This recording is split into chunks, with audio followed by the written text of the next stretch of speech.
டேய் குமாரு, என்னால இதுக்கு மேல எங்க வீட்டுல படிக்கணும் வேலைக்கு போகணும்னு சொல்லி சுத்தமா சமாளிக்க முடியலடா. கல்யாணம் பண்ணியே ஆகணும்னு எங்க அப்பா ஆல்பர்ட் ஒத்த கால நிக்கிறாரு. இப்ப என்ன பண்ணணுங்கிற? வந்து எங்க வீட்டுல பேசு. ஒத்துக்கலன்னா? முதல்ல வந்து பேசுடா. இல்லடி, எங்க வீட்டுல ஒத்துக்கலன்னா? 6 வருஷமா லவ் பண்றோம்ல, அப்பவே தெரியலையா? இதெல்லாம் முதல்ல யோசிச்சிருக்கணும். வீட்டுல வந்து பேச முடியுமா முடியாதா? சரி, நான் வந்து பேசுறேன். ஆனா நீயும் வந்து எங்க வீட்டுல பேசணும், ஓகேவா? பேசுறேன்டா. ஒருவேளை மதம் அது இதுன்னு 2 பேர் வீட்லயும் ஒத்துக்கலனா? ஹே, என்னடி யோசிக்கிற? கழட்டி விட்டு போயிடலான்னு பாக்குறியா? வச்சு விடு.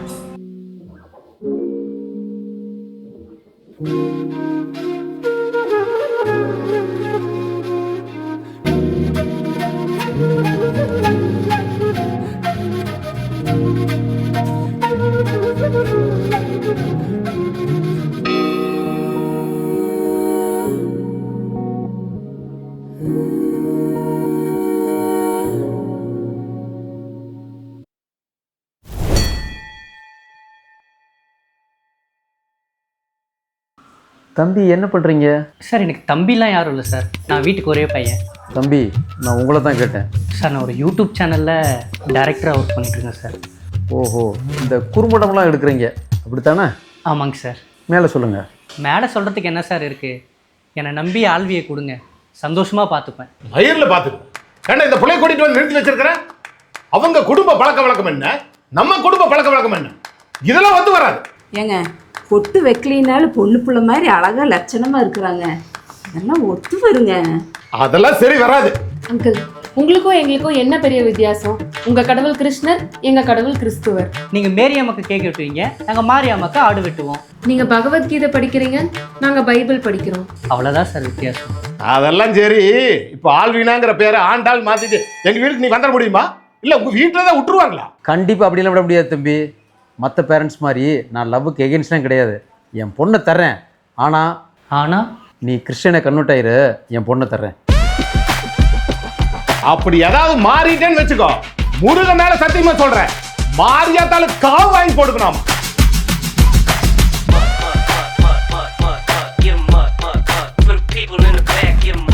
ஆல்பர்ட் சார், இதுக்கு வேற ஆப்ஷனே இல்லைங்களா? என் பொண்ணை கன்னியாஸ்திரியாக கூட அனுப்புவேன் தம்பி. ஒரு இந்து பையனுக்கு கல்யாணம் பண்ணி தரமாட்டேன். இதுதான் என் முடிவு. இப்ப என்னடா பண்றது? யாருடி இந்த ஜாதி மதம்லாம் கண்டுபிடிச்சா? இப்ப ரொம்ப முக்கியம். அடுத்து என்ன பண்றதுன்னு யோசி. கண்டிப்பாக எங்கள் அப்பா முருகனும் உங்கள் அப்பா ஆல்பர்ட்டும் நம்மளை சேர விட மாட்டாங்க. ஏதாவது ஒரு பெரிய பிரச்சனையில் தான் போய் முடிய போகுது. அதுக்குள்ள ரெஜிஸ்டர் மேரேஜ் பண்ணிக்கலாம். ரெஜிஸ்டர் மேரேஜா? ஐயோ, பயமா இருக்கேடா. அதெல்லாம் ஒன்றும் ஆகாதுடி, பார்த்துக்கலாம். எங்கே மக்கள் மீட்டா? ஃப்ரெண்டுக்கு பர்த்டே இன்வைட் பண்ணியிருந்தா, போயிட்டு வந்துடுறேன்ப்பா. சரி, போயிட்டு வா. ஒரு நிமிஷம். நீ லவ் பண்ணுறேன்னு தெரிஞ்சு ஒன்று வெளியே போகிறேன்னா அதுக்கு என் பொண்ணு மேல் இருக்க நம்பிக்கை தான் காரணம். ஏமாற்ற மாட்டேன்னு நினைக்கிறேன். போயிட்டு வா.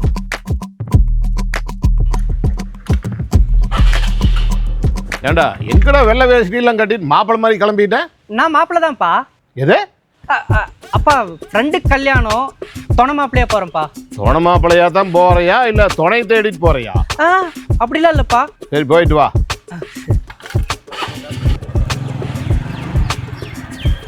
வரதுக்கு இவ்வளோ நேரமா? சரி, உட்காரு.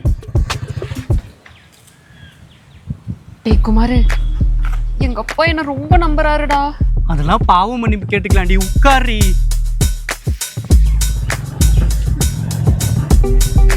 ஃபோன் அடிக்குது, அம்மா இதை கூப்பிடுறாங்க. சொல்லுமா. டே குமாரு, ரிஜிஸ்டர் ஆஃபீஸ்க்கு போயிட்டு இருக்கிறேன். அது எப்படி உங்களுக்கு தெரியும்? நீ போன்ல பேசுறது உங்க அப்பா ஒட்டு கேட்டார் போல இருக்குதுடா. ரிஜிஸ்டர் ஆஃபீஸ் வாசல்லையே உங்க அப்பா அருவாளோட உட்கார்ந்துட்டு இருக்கிறாருடா. போயிடாதடா. சரி வை. என்னாச்சு? நம்ம ரிஜிஸ்டர் ஆஃபீஸ் போகிறது எங்கள் அப்பா எப்படியோ மோப்பம் பிடிச்சிட்டான். ஐயோ, இப்போ என்ன பண்றது? வா, வேற எங்கேயாச்சும் போய் கல்யாணம் பண்ணிக்கலாம். சரி, ஓகே. கோவிலா சர்ச்சா? ஏன்டி இப்போ அதுவாடி முக்கியம்? எது கிடைக்குதோ அங்கே போய் கல்யாணம் பண்ணிக்கலாம்டி. போ.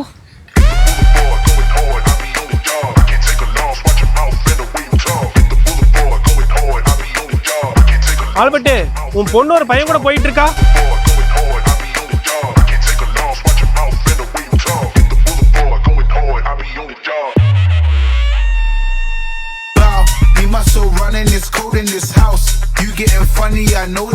கருப்புசாமி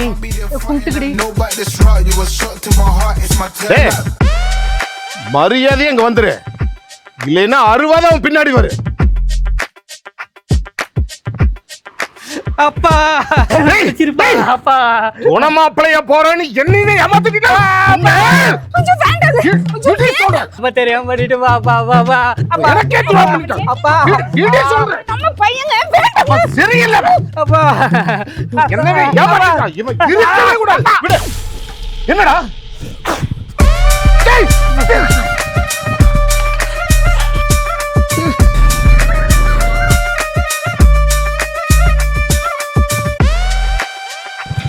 இந்த கோவில்ல நமக்கு செட் ஆகாது. எனக்கு தெரிஞ்ச சர்ச் ஃபாதர் ஒருத்தர் இருக்காரு, நம்ம அங்க போய் ரிங்க மாத்திப்போம். ஏண்டி உன் ஃபாதரே ஒத்துக்கல, சர்ச் ஃபாதர்ல ஒத்துப்பாராடி. டேய் நான் சொல்றத செய்யணும் அப்பாடா.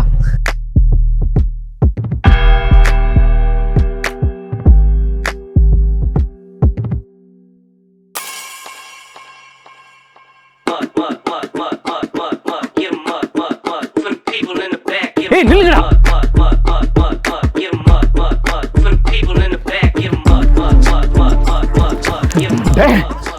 நில்றா, என் கண்ணுலயே மண்ணை தூக்கிட்டு போறேன்ல நீ, உன் கண்ணை நோண்டாம மாட்டேன்.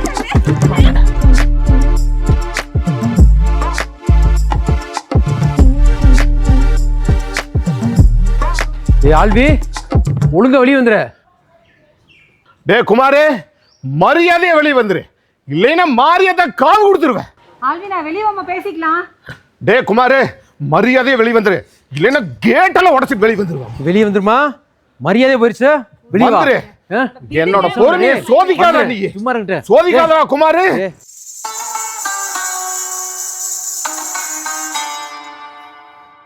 ஏங்க 2 பேரும் மேஜரு, கல்யாணம் பண்ணிக்கிட்டுமே. பையன் என் ஃப்ரெண்டு தான், ரொம்ப நல்ல பையன், நல்லா பார்த்துப்பான். என்ன பாய் பேசுறீங்க? ஒரு இந்து பையன் வந்து உங்க வீட்டு அக்காவை தங்கச்சியை கல்யாணம் பண்ணா நீங்க ஒத்துக்குவீங்களா? ஆல்வினா, நீ பண்ண தப்புக்கு பாவ மன்னிப்பே கிடையாதுமா. அம்மாடி, அப்பாவுக்கு ஊருக்குள்ள நல்ல பேர் இருக்குமா, அது கெடுத்துறாதம்மா. வா. ஆல்வினா, நீ உங்கள் அப்பா கூட போ. ஏய் என்னடா வளர்ற? மற்றவங்களை கஷ்டப்படுத்திட்டு நம்மளால சந்தோஷமாக வாழ முடியாது ஆல்வி. அவர் கெஞ்சிறது எனக்கே ஒரு மாதிரி இருக்கு. பைத்தியம் பிடிச்சிருச்சா குமார்? இல்லை ஆல்வி, நீ போ. ஆமாம்மா, வாமா போயிடலாம். இந்த ஜென்மத்தில் நம்ம வாழ முடியாது ஆல்வி. அடுத்த ஜென்மம்னு ஒன்று இருந்தால் ஆதாம் யாவால் மாதிரி நம்ம புது உலகத்தில் பிறப்போம். ஜாதி மதம் இல்லாத உலகத்தை நம்ம உருவாக்குவோம். இப்போ நீ உங்கள் அப்பா கூட போ, அதுதான் சரி.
வா ஓடிடலாம். என்னடா ஜாதி மதம் இல்லாத உலகத்தை உருவாக்க போறேன். ஏதோ டைலாக்லாம் பேச. படத்துல வர கிளைமேக்ஸ் மாதிரி சென்டிமெண்டா பேசினா உங்க அப்பா ஒத்துப்பாருன்னு நினைச்சேன். கல்லு மாதிரி நிக்கிறாரு. வா ஓடிடலாம்.